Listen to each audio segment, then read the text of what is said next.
Hello, j'espère que tu vas bien. Aujourd'hui, on se retrouve dans un nouvel épisode de podcast sur la récupération. C'est un sujet qui m'intéresse énormément, déjà parce que j'y suis actuellement confrontée, étant donné que je suis à 6 entraînements par semaine et que je prépare du coup actuellement à l'heure où je filme 2 courses, un trail et un semi-marathon. Le trail qui est dans 3 jours et le semi-marathon qui est dans 3 semaines. Donc, je voulais vraiment prendre ce temps-là pour parler de récupération chez le sportif, parce que je pense que souvent, on a tendance à vouloir suroptimiser l'entraînement, mais on oublie que ça passe par d'autres mécanismes, d'autres facteurs.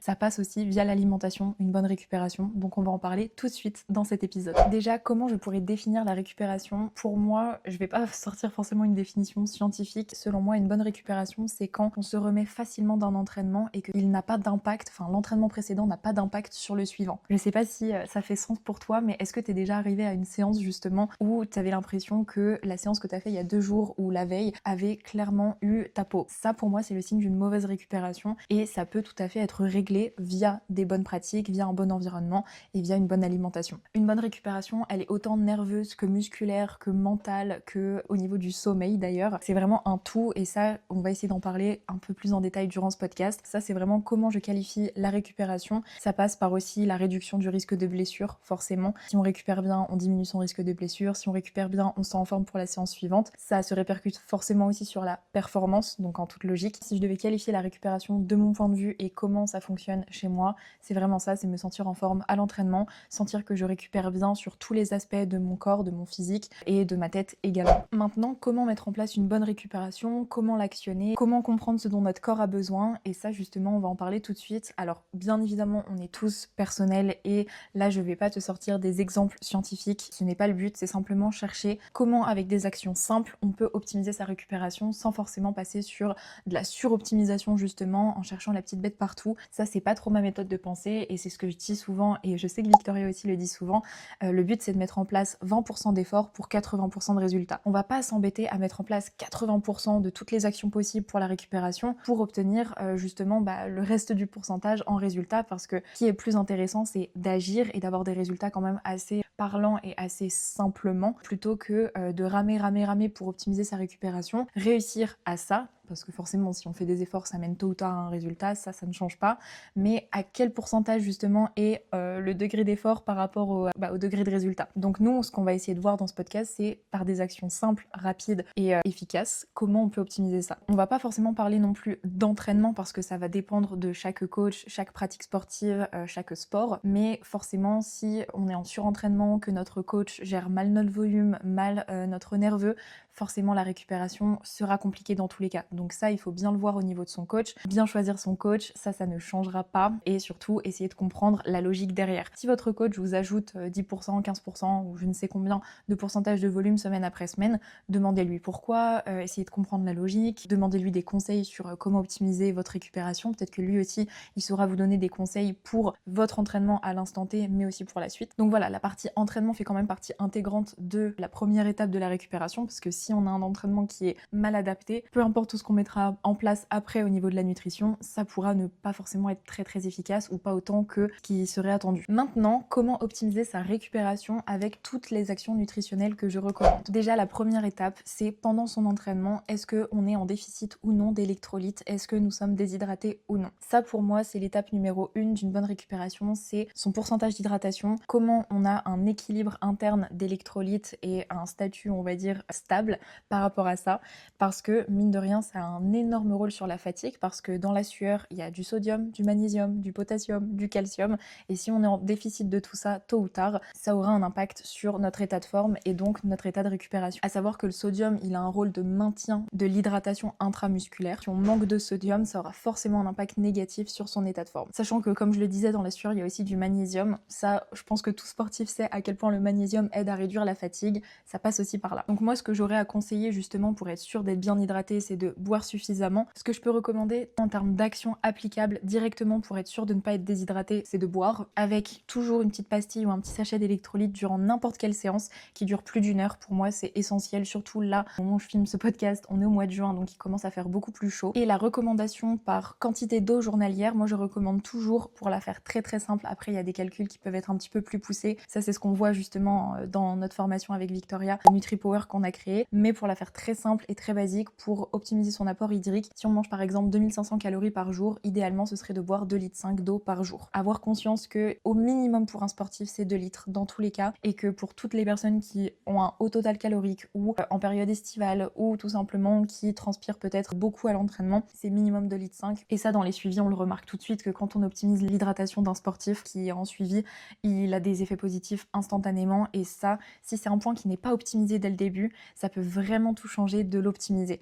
Et des fois c'est juste l'élément manquant aussi, parce que si on se supplémente, si on fait plein de choses, mais qu'on ne boit pas, il va manquer l'élément clé, parce que ça reste le besoin le plus vital pour le corps humain. Il faut aussi apprendre à contextualiser l'importance et le degré d'efficacité en fait d'une action. Le deuxième point pour optimiser sa récupération, c'est au niveau de la supplémentation et au niveau de l'inflammation. Un entraînement, ça crée de l'inflammation parce qu'on casse des cellules musculaires, que ça reste un moment qui est stressant plus ou moins pour l'organisme, ça dépend du sport, mais ça crée de l'inflammation. Qu'est-ce qui peut aider à réduire l'inflammation? C'est les compléments alimentaires et notamment tout ce qui est anti-inflammatoire. Je pense à la curcumine, je pense aux oméga 3, je pense aux antioxydants. En tout cas, en termes de compléments alimentaires, si on veut optimiser justement le côté anti-inflammatoire, pour moi, ça va passer par une bonne supplémentation en antioxydants, en curcumine, en oméga 3 surtout, parce que toutes les personnes qui commencent un suivi avec nous sont très souvent en déficit d'oméga 3 parce qu'ils ne mangent pas suffisamment de poissons gras et ne se supplémentent pas. Donc ça, c'est extrêmement important à comprendre, que les oméga 3, ils ont un réel rôle anti-inflammatoire. Ils ont aussi plein de rôles dans la mémoire, dans le système nerveux aussi, forcément. Vraiment, les oméga 3, pour moi, c'est le top 1, franchement, d'un bon complément pour bien récupérer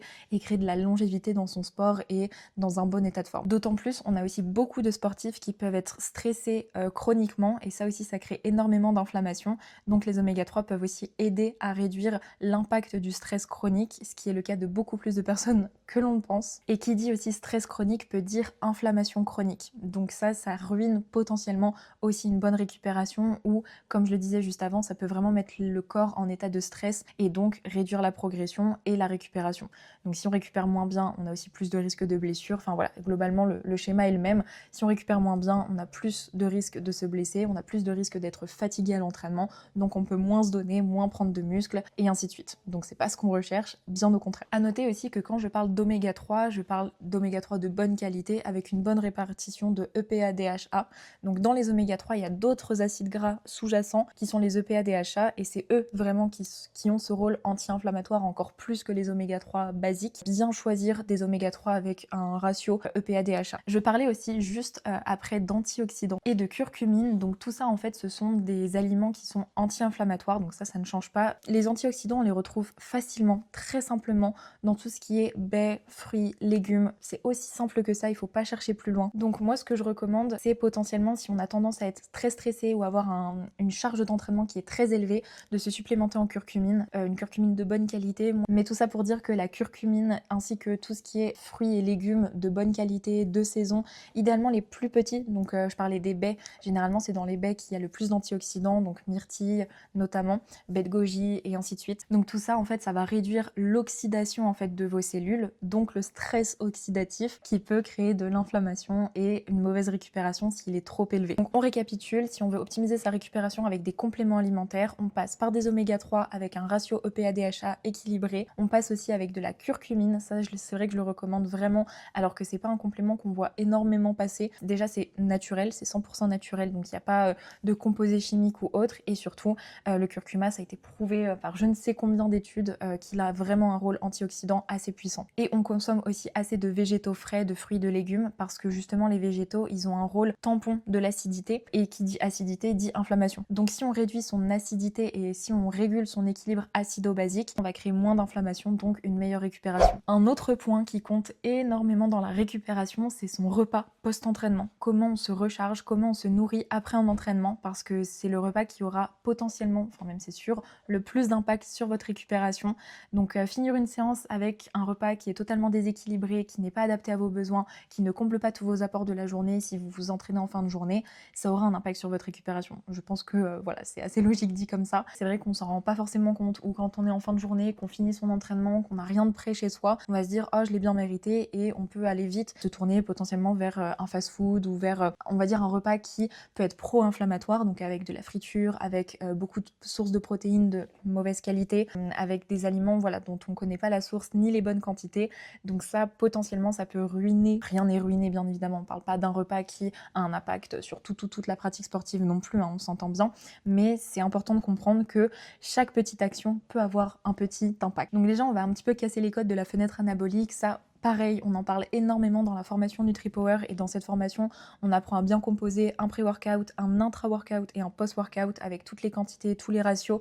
Là, je vais t'en faire un très bref résumé, mais sache que si vraiment tu veux en savoir plus sur la nutrition sportive, que ce soit dans le sport de la musculation, dans le powerlifting, mais c'est important de comprendre que une bonne récupération, ça passe par une bonne nutrition et nous, c'est ce qu'on essaye de transmettre, enfin, c'est ce qu'on a transmis dans la formation NutriPower. Donc voilà, pareil, tu auras le lien en description de ce podcast si tu veux découvrir un petit peu le sommaire. C'est vrai que j'en parle pas énormément, mais c'est vraiment une mine et un puits précieux d'informations. Et c'est vrai que je suis pas très douée en com là-dessus et ça reste, on va dire, un format qui est pas encore très connu en nutrition, les formations comme ça. Mais c'est vrai qu'en fait, là, tout ce que je dis, c'est dit dans NutriPower et encore plus détaillé et de façon personnalisée. Sache que si c'est vraiment un sujet qui t'intéresse, tu trouveras vraiment ton bonheur dans mes ressources en description de ce podcast. C'est important de le préciser quand même, ça reste beaucoup d'heures de travail. Mais en tout cas, pour le post-workout, vraiment la fenêtre anabolique notamment, c'est un petit peu pas du bullshit parce que ça a quand même une importance comme je le disais, mais il ne faut pas être 30 minutes après son entraînement à avoir son shaker, à avoir sa source de protéines. Globalement, à partir du moment où on mange son dernier repas, où on s'entraîne et où on consomme du coup le post-workout, il doit un petit peu s'espacer maximum 5 heures. S'il y a plus de 5 heures, ça peut être important de prendre une collation juste après l'entraînement notamment pour se recharger autant en glucides qu'en protéines. Mais ça voilà, c'est un petit détail, mais ça peut faire la différence surtout quand on s'entraîne beaucoup ou quand on a des objectifs très précis. Donc voilà, sache que la fenêtre anabolique entre ton repas pré-workout et ton repas post-workout avec l'entraînement au milieu doit durer maximum 5 heures et ça c'est une bonne fenêtre anabolique, qu'on soit débutant, amateur ou confirmé dans le sport. Comme je le disais aussi, le plus important ça va être de se recharger en glucides et en protéines. En protéines c'est minimum 0,4 g par kilo de poids de corps pour le repas post-workout. Ça permet d'atteindre en fait le seuil de leucine et le seuil de leucine c'est ce qui va déclencher la synthèse de nouvelles cellules musculaires. Pour la faire très simple. Donc si on mange assez de protéines en post-workout, on va déclencher la synthèse protéique, donc on va potentiellement prendre plus facilement de muscles que si on n'atteignait pas ce seuil. Et en termes de glucides, je recommande environ 1 g par kilo de poids de corps. Ça reste quand même un apport en glucides qui est important, donc c'est pour ça que je disais soit le décomposer en une petite collation et après prendre son dîner, selon le temps et le timing, soit faire vraiment un dîner ou un repas, si on s'entraîne le matin, on mange le midi, si on s'entraîne le soir, on mange le soir, mais faire un repas complet en fait en post-workout, c'est pour moi la meilleure solution parce que c'est là où on aura de tout. Et en post-workout, on peut augmenter aussi un petit peu les lipides, pas trop parce qu'il ne faut pas que ça réduise l'absorption des glucides et des protéines pour autant, mais ça peut être très intéressant quand même de se dire ok, avant mon entraînement, je réduis un petit peu les lipides pour favoriser ma digestion, l'assimilation des glucides, et en post-workout, je fais vraiment un repas normocalorique, normoréparti, avec quand même assez de glucides, assez de protéines, et le reste en lipides par rapport à votre total calorique. Moi, c'est ce que je recommande, et en termes de résultats, ça marche plutôt bien. Ça évite aussi de trop se prendre la tête parce que un repas normocalorique, normoréparti, on peut littéralement manger de tout et on peut aussi écouter ses envies, et ça pour moi, ça fait aussi partie d'une bonne récupération. Si on mange un repas qu'on n'aime pas après l'entraînement et qu'on fait ça à chaque entraînement, il n'y aura aucun plaisir et c'est pas du tout le but, et ça aussi ça peut jouer plus d'un côté mental, mais bon ça c'est un autre sujet et pour le coup c'est plus la Fanny en termes de personnes qui parlent que vraiment la diététicienne parce que j'ai pas trop lu d'études à ce sujet justement, mais je sais que ce soit pour mes patients ou pour moi, après un entraînement ou après une séance, généralement j'aime bien écouter mes envies parce que déjà mon corps est mon meilleur messager, ça aussi je le dis beaucoup dans les suivis mais c'est important de s'en rendre compte, et surtout c'est ce qui permet réellement de se sentir épanoui en fait dans toute la routine et dans tout ce qu'on met en place. Donc vraiment ça c'est ce que je recommande, mais à 10 000%, c'est de faire un repas qui nous plaît en post-workout, mais qui est quand même assez bien structuré pour ne rien oublier et être, encore une fois, dans le plaisir, mais dans l'efficacité. Trouver à chaque fois un compromis entre ce qu'il y a de mieux à faire et ce qu'on peut et ce qu'on veut aussi mettre en place. En fonction de son sport aussi, il y a d'autres compléments alimentaires que je pourrais recommander pour une bonne récupération. Je pense notamment à tout ce qui est complément alimentaire pour le sommeil, donc pour bien dormir. Donc ça, c'est un autre point justement, le sommeil, qui peut être optimisé par l'alimentation, notamment si on consomme un repas trop trop riche, trop protéiné, trop lourd à digérer, ça aura un impact sur notre qualité de sommeil. Donc moi je conseillerais toujours d'éviter les excès, d'éviter trop de protéines, d'éviter un repas même trop riche en glucides. C'est important d'avoir beaucoup de glucides avant de dormir parce que c'est ce qui va permettre justement de créer ce petit pic de digestion, de fatigue qui va favoriser un bon endormissement, mais pas trop non plus parce que sinon en fait la glycémie va trop fluctuer pendant la nuit et ça aura un impact sur la qualité de sommeil. Déjà pour le sommeil, pour optimiser son sommeil, il faut faire un repas bien équilibré avec une bonne source de glucides mais de bonne qualité pour ne pas créer des fluctuations glycémiques durant la nuit de sommeil. Ensuite, comme je le disais aussi, on peut se supplémenter avec justement pourquoi pas de la camomille, de la mélatonine. En tous les cas, la mélatonine ne crée pas d'accoutumance. C'est vraiment une aide à l'endormissement. Donc la mélatonine, elle sert vraiment à ça, à déclencher en fait l'endormissement, mais elle n'endort pas en fait la mélatonine. Elle envoie juste des signaux au cerveau que c'est l'heure d'aller dormir. Voilà, la nuance est là. Donc l'accoutumance ne peut pas être présente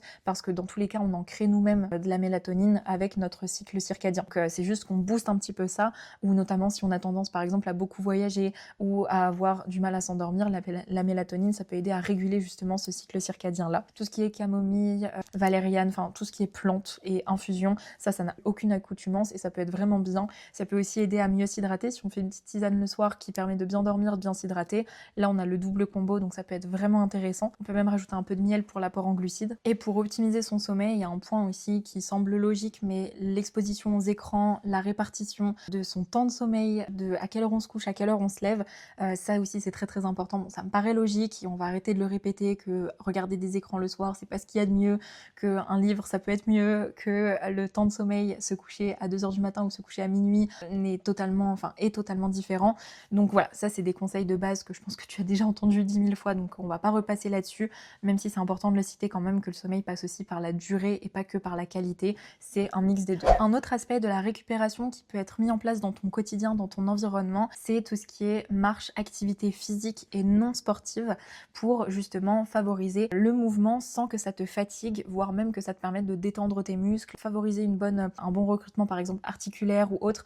Moi je sais, typiquement je me suis fait une entorse il y a un mois maintenant et justement ma récupération je l'ai faite passer par du mouvement, par de la réhab, par des étirements, enfin pas vraiment des étirements mais des petits travaux de recrutement en fait articulaire. Je faisais pas mal de stretching aussi, enfin en fait j'ai travaillé ma mobilité du coup suite à ça et c'est vrai que ça fait vraiment du bien. Vraiment en fait ça je l'ai beaucoup négligé et moi j'étais en mode c'est bon, je marche 10 000 pas par jour, j'ai récupéré et en soi c'est très très bien. C'est assez rare les personnes qui arrivent vraiment à faire 10 000 pas par jour de façon très très régulière, quasi à l'année si ce n'est même plus. C'est vrai que ça peut ne pas être suffisant en fonction de son niveau sportif, de son besoin de récupération, de ses ambitions sportives bien évidemment. Quelqu'un qui fait les championnats du monde de powerlifting va devoir encore plus optimiser tous les aspects de sa récupération que quelqu'un qui fait du sport pour du loisir, même si la pratique reste la même et l'investissement personnel en soi est peut-être le même d'ailleurs, ça dépend de comment on voit la chose, mais tout ça pour dire que l'activité physique et non sportive a aussi un rôle énorme dans la récupération. Je pense aussi notamment à la marche qui peut avoir un réel impact sur la digestion, sur la réduction aussi du stress, sur le bien-être mental. Donc ça mine de rien dans la quête de performance, être bien dans son ventre, dans sa tête, ça a aussi un gros impact sur la performance et donc sur la récupération. Bref, on va pas se répéter, même si je ne fais que ça depuis le début. Et du coup, ce qu'il faut comprendre, c'est que la récupération, c'est un mix de tout.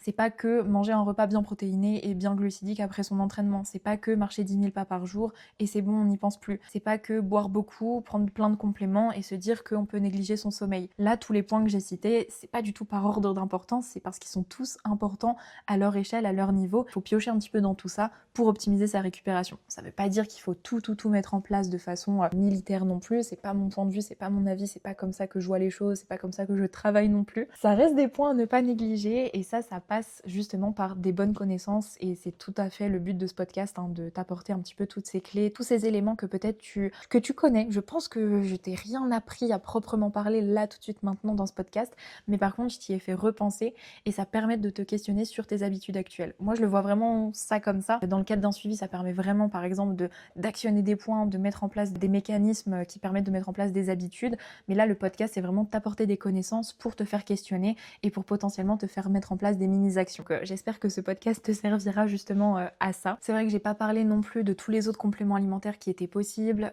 ni de digestion en particulier. Voilà, le sujet peut être développé à l'infini, ça fait déjà plus de 20 minutes, 25 minutes que je parle. Je pense que je t'ai donné les points primordiaux vraiment pour une bonne récupération, notamment tout ce qu'on a dit au niveau des antioxydants, des compléments alimentaires, du sommeil, de l'activité physique, du post-workout en termes de répartition, de macronutriments, donc tout ce qui est protéines, lipides, glucides. C'est ultra important de comprendre que, encore une fois, c'est un tout et que ces 4-5 points-là peuvent vraiment tout changer pour toi. Donc j'espère que suite à cet épisode, tu vas pouvoir actionner une bonne hydratation, une bonne nutrition, une bonne récupération de façon générale. Et pour te donner les petites ressources de ce podcast, je te redirige encore une fois soit vers le site de NutriPure pour tes compléments alimentaires avec le code FPDiète, ou sinon sur ma formation NutriPower si tu veux en savoir plus sur justement des connaissances qui sont bien axées au niveau du sport de force. En tout cas, je te remercie encore une fois d'être ici à m'écouter ou à me regarder sur YouTube et on se dit à la semaine prochaine ou dans 2 semaines pour un nouvel épisode de podcast.